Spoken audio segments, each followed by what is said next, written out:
Paper Mario Color Splash wasn't so well received when it was first announced back in March 2016. Practically everyone was calling it Paper Mario Sticker Star with paint, and so a lot of people were very quick to dismiss it. Now Paper Mario Color Splash is finally out this week, and so the question is, does it suck, or is it just another sticker star? Paper Mario Color Splash's story is far from original and in some aspects very similar to Sticker Star. One night Princess Peach and Toad come to Mario's house to inform him of a mysterious letter they received. It turns out that this letter is actually a color-drained Toad from Prism Island. Mario and the team visit Prism Island only to find out that the entire city and its people have been color-drained. This is also where Mario meets his new partner, Huey, a magical paint bucket that's supposed to guard the colors. Now it's up to Mario and Huey to go across the land, find the paint stars to bring back the color that was drained, while also trying to find out who's behind all this. Essentially gather all the sticker stars, paint stars, and save the day. So maybe the paint aspect isn't too crazy in the story, but how does it affect the gameplay? Well, quite a bit actually. Paper Mario Color Splash continues to use the world map level system that was pretty much prominent in Sticker Star.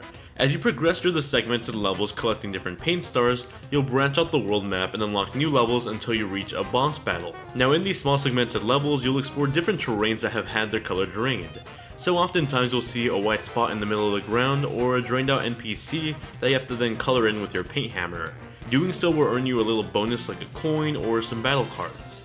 The coins can be used to buy new battle cards, which brings me to the new battle system. In Paper Mario Color Splash, the battle system is very similar to Sticker Star.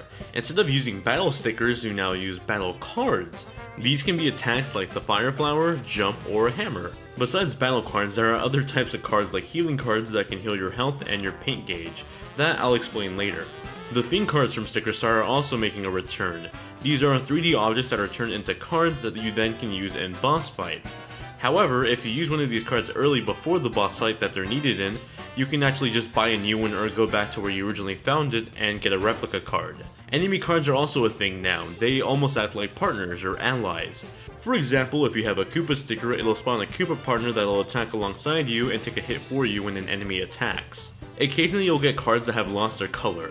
These are really weak versions of cards and you'll have to use your paint to color them in if you want them to do any real damage. And just like the previous Paper Mario games, you can timely press the A button while either battling to increase your attack or to weaken the damage you take in a fight. So like I mentioned before, there is now a paint gauge at the corner of the screen. This shows how much paint you have left at the moment. The paint is used to solve environmental puzzles as well as to color in battle cards during fights. When you fight, you earn paint, coins, and paint XP that can slowly increase the amount of paint you can carry at once. So as compared to Sticker Star, you actually do have a reason to fight now. However, you do tend to use a lot of paint in these battles, so it's sort of a paradox. You lose paint by fighting, but you also gain it back and increase your carrying capacity by fighting as well. While we're on the topic of environmental puzzles, there's actually a new mechanic called Cutout. This new feature lets you press the Y button to cut out parts of the background that could become a bridge for Mario to use. For example, if you're in front of a lake and there's an island in the background and a mountain, Mario could use the cutout feature to cut out the mountain and then use it to climb to the island, avoiding the sea in between them altogether. The puzzles scattered throughout the environments, both regarding paint and the cutout feature, are really clever and I really did enjoy them. But the battle system isn't too different from Sticker Star because they just changed the stickers to cards. With that said, I think it's an improved system from Sticker Star because there's actually a reason to enter these battles now. You're rewarded by getting your paint gauge increased, whereas in Sticker Star, battles were rather pointless. By far the best part of Paper Mario Color Splash is the writing behind the characters. I can't tell you just how many times the dialogue between the characters has made me laugh so hard out loud. I've lost count already. Color Splash is definitely up there with the best writing in the series I've ever seen. The interaction between these characters, especially when they're so self-aware of not only the Mario series, but what's happening in the real world, it's just perfect. It's literally just perfect. Visually, Paper Mario Color Splash is a very pretty game. The environments take you across many different terrains that look stunning on the screen. For you pixel heads out there, the game runs at 720p, what I believe is at 30 frames per second. It's kinda hard to tell because of the animation style with this game. Some of the best looking visuals happen when you activate a theme card. The 3D models that come on screen look incredibly gorgeous. However, they also tend to cause a frame rate drop. For the most part, the frame rate is a stable 30 frames per second outside of the theme card activations, except for a few select moments here and there when there's a ton of enemies on screen. As far as the music goes, I personally didn't find it too catchy. Don't get me wrong, the tracks in Color Splash are pretty good, but none of them really stuck with me after I turned off the game. They're decent at best. Paper Mario Color Splash fixes a lot of what was wrong with Sticker Star. The overall humor and charm that the Paper Mario series is known for is back in Color Splash, and it's some of the best in the entire series.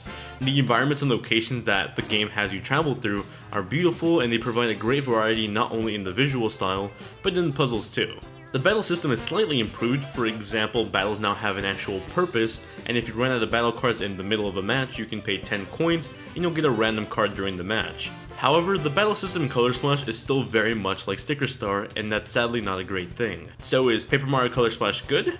Yeah, it is actually, but by no means is it a must-have title on the Wii U, nor is it something you have to go out and spend $60 on it right now. It's a really funny game whose dialogue has really kept me invested into the game. The gameplay outside of the battle system is heavily improved. I love the worlds, I enjoyed figuring out the puzzles in them too. However, the battle system in Color Splash, although improved, is still pretty lackluster as much as Sticker Star was. That in combination with having to use the gamepad to select cards, possibly color them in, and then confirm my attack, well, it just felt really slow. Color Splash definitely puts an effort into fixing a lot of the things that people didn't like about Sticker Star, but it didn't fix everything. If you can find this game for 10 to 20 bucks off the retail price, I'd say go for it. Or if you just want a really funny game to play with a lot of charm, I can definitely recommend this one. Thank you all very much for watching this review. If you found it helpful, let me know by hitting that like button, and if there's any upcoming games you want a review of, let me know either on Twitter or in the comment section below. I'm always open to your guys' feedback. I also just started streaming on Twitch, so if you want to come watch me play video games live or just hang out with me, it's a lot of fun, and you can follow me over at the username Gaming Vlog Network, linked in the description below. Hope you guys have a great day, thank you all very much for watching, and I'll catch you all in the next one.